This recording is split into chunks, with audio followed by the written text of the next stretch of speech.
মহাখালীর খাজা টাওয়ারে অগ্নিকাণ্ডের পর ইন্টারনেট সার্ভিস স্বাভাবিক করতে কাজ করছে সেবাদাতা প্রতিষ্ঠানগুলো। ভবনে থাকা ডেটা সেন্টারের যন্ত্রাংশগুলো অন্যত্র সরিয়ে নেওয়া হচ্ছে। কোনো কোনো সেবাদাতা প্রতিষ্ঠান বিকল্প উপায়ে ইন্টারনেট সার্ভিস স্বাভাবিক করতে কাজ করছে। অগ্নিকাণ্ডের কারণ অনুসন্ধানে কাজ করছে ফায়ার সার্ভিস। বৃহস্পতিবার বিকেলের আগুনে মহাখালীর খাজা টাওয়ার ক্ষতিগ্রস্ত হয়েছে। ভবনটিতে থাকা ইন্টারনেট সেবাদাতা প্রতিষ্ঠানের ডেটা সার্ভার পুড়ে যাওয়ায় এখন পর্যন্ত স্বাভাবিক হয়নি ইন্টারনেট সেবা।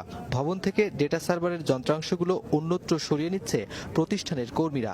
এখন পাচ্ছে না, এখন টোটাল বন্ধ, টোটাল দেখেন ফোনের পর ফোন, আর এখান থেকে সার্ভিসও হচ্ছে না, এরকম অবস্থা। মানে কেন নেট পাইতে এখন বিকল্প এখান থেকে আমাদের অন্য জায়গায় শিফট করতে হবে, তাছাড়া আর উপায় নাই। ডিভাইসের যেহেতু অবস্থা বোঝা যাচ্ছে না, তো বোঝা গেলে তারপরে এটা আসলে বলা যাবে যে কবে নাগাদ বা কতটুকু সময় লাগবে এটা ঠিক করতে। ছোট ছোট কিছু সার্ভিস আছে যেটা কিনা হচ্ছে ডিআর এর সাথে কিছু ডিপেন্ডেন্ট